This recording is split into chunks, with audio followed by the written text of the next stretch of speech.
Hello and welcome to another episode of Sports Hi. and Songs podcast. We're on season 5, episode number 5. We're on the songs edition tonight. Andy, how are you?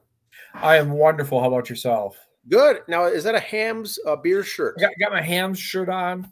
Love it. God love Hams. Now, let's see here. I'm going to do this. Here we And go. because of the Rule 5 draft, got my Mets hat on for you sports fans. Rule 5. So today is December 7th, 2023. And we've got an album review, Andy, that ties into an anniversary date. Yes. Took us 5 years to figure out how to do that, but we finally got it down. Well, you do the math and we can do this. So tonight's album review, we're going to cover the Rolling Stones. The Rolling Stones, we've done a few of their albums. Very good, of course. Always very good. But we've never done this one, of course. Tonight we're going to do Beggars Banquet album review. Now, Andy, I'm going to show the album. Here's the album cover. Yep. One of them. And, you know, they came to the U.S. and released this with the record label. They said, you know what, that's not going to fly. We can't put this as the album cover. We can't do it. It was rejected. So here's the one that everyone knows. Now, the folks listening to this, the newer ones will of course know this. The older folks may remember the original as well. That's been used on the various reissues. But that's the Rolling Stones original cover on the left for Beggars Banquet. Then they came out and put together the nice script. Then very smooth. The RSVP on the bottom for Beggars Banquet. You know, so always something. So this was released 1968, and the day it was released, Andy, was December 6th.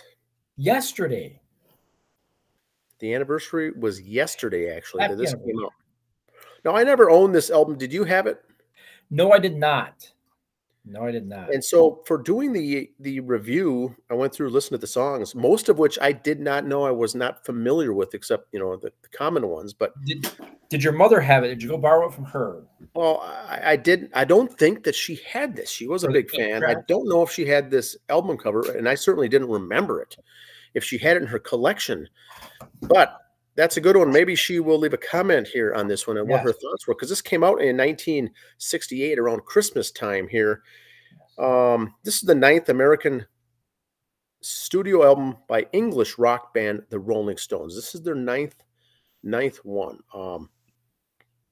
Now, Beggars Banquet marked a change in direction for the band following their psychedelic pop of their previous 2 albums. You know, Between the Buttons and their Satanic Majesty's Request were the 2 that had a lot of psychedelic, you know, stuff in there. Styles such as roots rock and return to the blues rock sound that had marked some early Stones recordings dominate the record. Now, I figured you'd like this, Andy. You're a big blues fan, and the blues songs on this are exceptional, I think. Yeah, it was some great guitar work on this one. I had it on at work the other day. I think I listened to it 2, maybe 3 times throughout the day. I just had it on rotation. And this is their album. This is the most instrumentally experimental of the band's career. You know, they use some Latin beats and instruments alongside some South Asian sounds, some African music influence, some conga rhythms. But it is very bluesy and very mellow. Very, very kind of like they're just jamming, you know. So they reading through the comments, Andy, of the songs here after looking through this on YouTube and just reading the comments, the hardcore Rolling Stones fans say this is just basically a masterpiece album. Every song on here is so good, and the album is so underrated, and each of the songs are underrated. Now, and they just flow together when you listen to the album. Just not that it sounds like one big song, but it sounds like one big song, so they just also flow together, I thought. Yes. Now, the interesting thing about this album is that it's got, you know, 2 of probably my favorite songs of the Stones on the album, and the rest I'm not familiar with at all, just the ones that were released. It starts off with Sympathy for the Devil.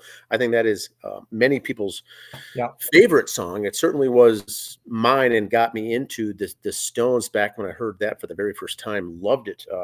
That's the lead track of the album. Then it comes up with No Expectations, Dear Doctor, Parachute Woman, Jigsaw Puzzle on the first side. Now, a lot of songs about the various girls, Yep. women, girlfriends, relationship types of songs, and then Street Fighting Man, another very good common song, and it rounds out the album rounds out with Prodigal Son, a cover, and then Yeah. Stray Cat Blues, Factory Girl, Salt to the Earth. A lot more. Once again, it's relationship, opposite sex, females. Even Salt of the Earth is kind of the girl he's looking for as a salt of the earth in the lyrics. And about that. Now, what do you think about Prodigal Son, the cover? That was a cover. It was okay. I liked it. But the Doctor song is one of my other favorites on this album too. Yeah, they've got some some good stuff. Now the personnel. It's going to be interesting here. We'll read off the personnel. Mick Jagger, of course, lead vocals. Yep. Then they all play a whole handful of other things. Keith Richards, of course, very good work on this. Yes. A couple songs he plays the bass on 3 songs, slide guitar, electro guitar. Brian Jones, this is the last album he appeared on. Yep. With the slide guitar, acoustic, very good harmonica as well. Maracas. And then Bill Wyman on bass, Charlie Watts on drums. So, Andy, I must say, this is 39 minutes, 44 seconds on the Decca, DECCA label, Decca label. Recorded in 7 songs, 7, 8 songs on the album. Yeah, there's 8, I believe. 8, 40 so 5, minutes, just boom, boom, boom. 10 songs, very quick. But just jams them all out, go, go, go. And most are 2 to 3 minutes. There's a couple songs that are 6 minutes, but the rest go right on through. The Prodigal Son is written by Robert Wilkins. So this album was a top 10 album in many markets, including number 5 position in the U.S., where it has been certified platinum.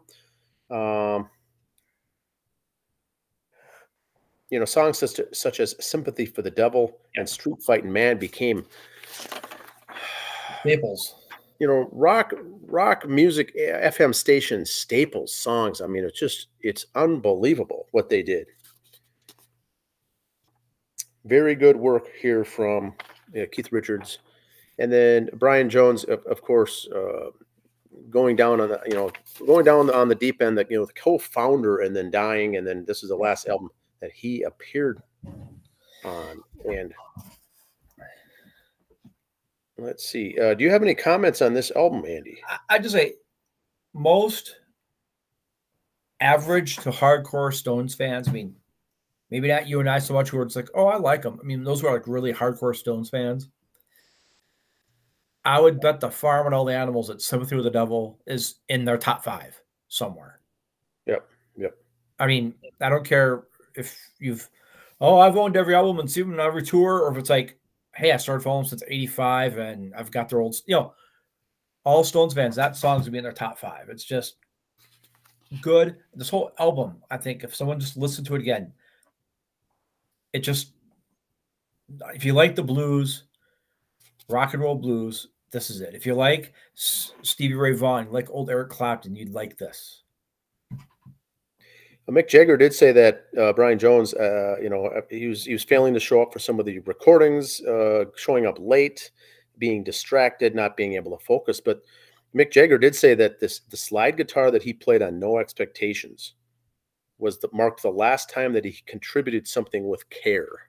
Everything else, he kind of winged it. He was still very good at it because he was such a good musician that it still sounded good. But boy, he put a lot of time into that song, and he was going up and down with his drug use and emotional problems, and good stuff. The other thing I read on this album, Andy, is the poetry, the lyrical content. Yes, was amazing from Mick Jagger, and people do not recognize the influence of how good he was, Mick Jagger, of writing this. Which is so sad because the guitar work was so good on this. It overshadows the great lyrical stuff. That's what I'm saying. It's such a good, complete. Yeah, almost. If you haven't listened to this for a while, throw this one in for the old fans or the recent fans out there.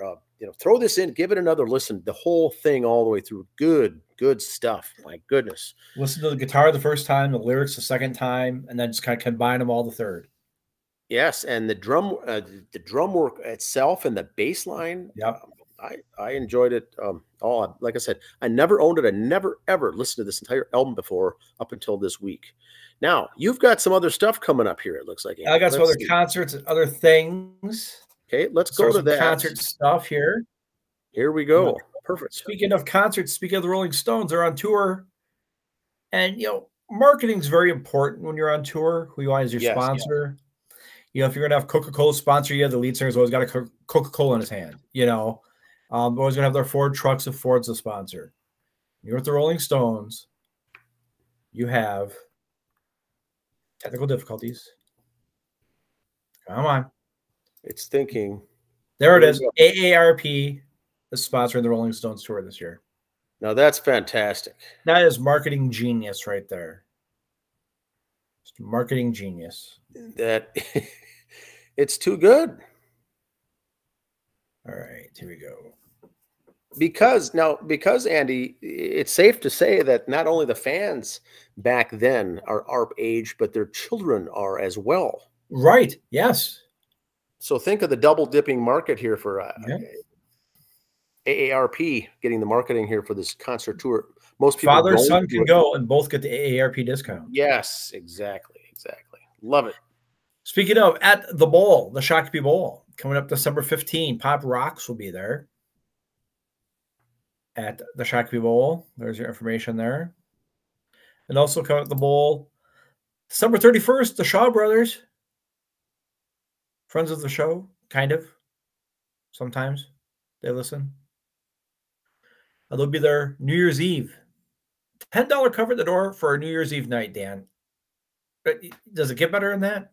No, it's good. And what they do there is they'll shut the bar down, for everyone else, and then just do the $10 cover, start fresh, empty out everything, and then people can come in there and stay. And it's really just one big party. Great location.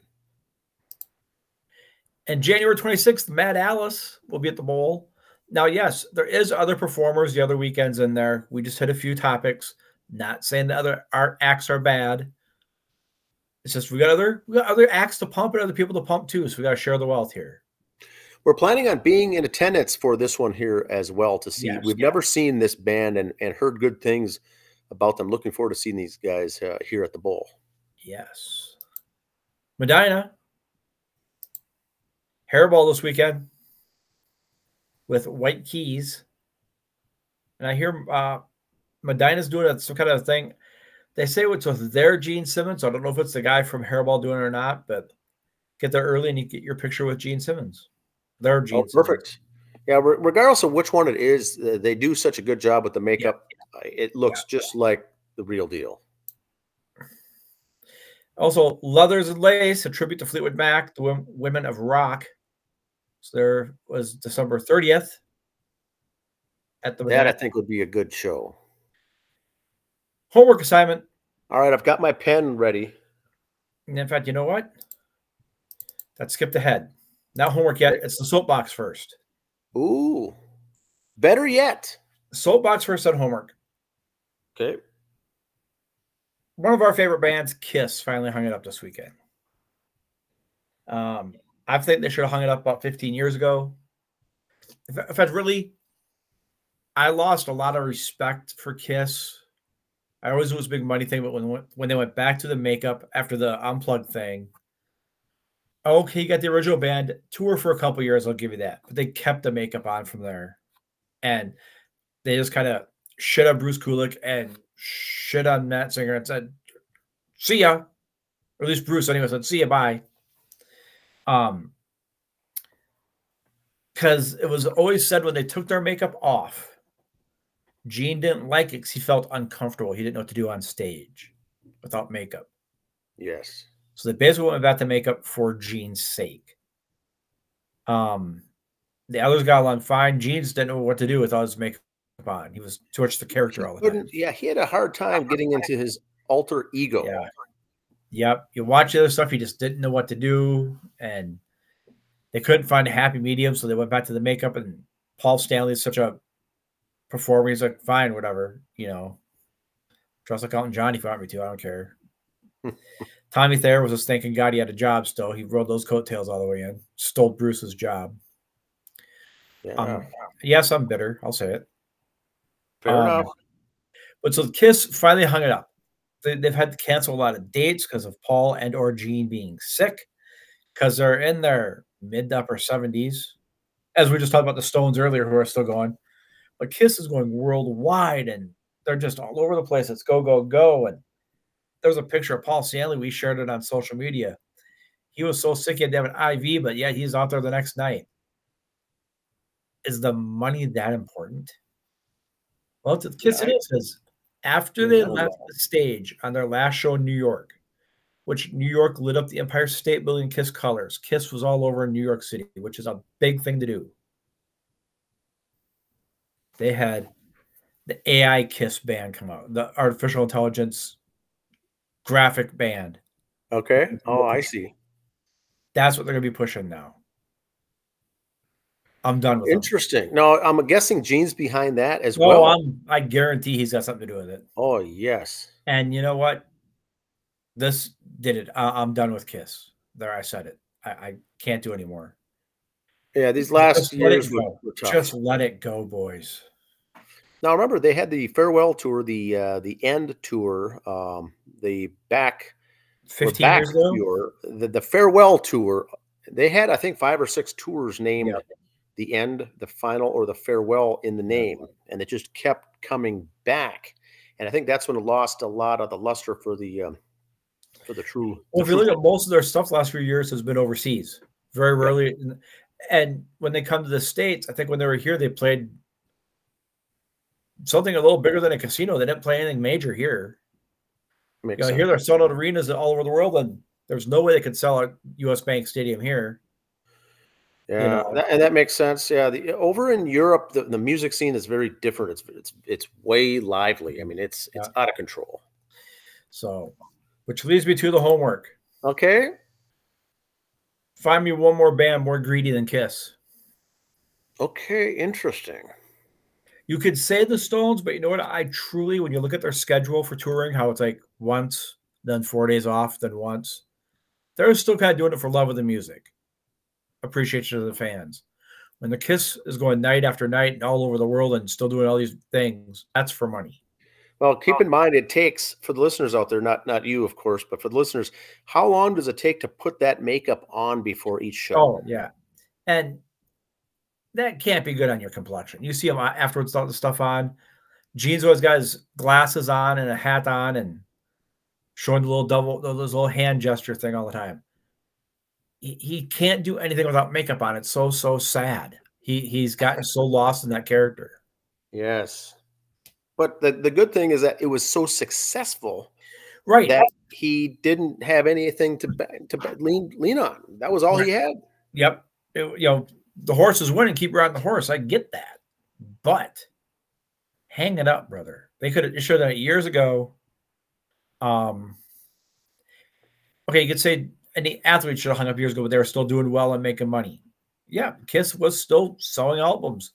They were still selling out stadiums. Not many around here, though. Fair enough. Fair enough. Oh, that's a good question, though. That is all I got, sir. So that's your homework. What band, and put it in the comments below, what band is greedier than Kiss? I should have that meme. Prove me wrong. What band is greedier than Kiss? Yeah, it's just, and Paul and Gene in particular. Yeah, and, they both got so many other things going on the side. It's not like if they gave up music. I mean, Paul's gotten into his artwork, his paintings. He's gotten into cooking. That's like another hobby he's taken up. He goes, you always see him on his social media. It's funny hell to look at. Paul getting on his bike with his little helmet on, but he's into staying in shape. I think with the touring done, he'll find time to fill his days. Yes. His son Evan's got a band going. He'll probably help with them a little more or go see them and enjoy his kid, Yeah, throttle it back a little bit. They could and go a little part-time and they've been essentially workaholics for many years. Those two. Now if they're doing this artificial intelligent generated stuff, I'm sure they'll still do the voices for it, but they can sit in their studios at home and do that, not That'll be interesting to see how that shakes out. That's got to be Gene must be behind that. Someone pitched that idea to him, and he was locked in. Yeah. You can make money on this? Really? Yes. Tell me more. Yes. Tell me more. All right, that sounds good. Remember to keep your comments at the bottom. Requests, different albums and songs and requests that we can do, and we're always looking for ideas for that. Yes. All right, have a good week, everyone. See ya.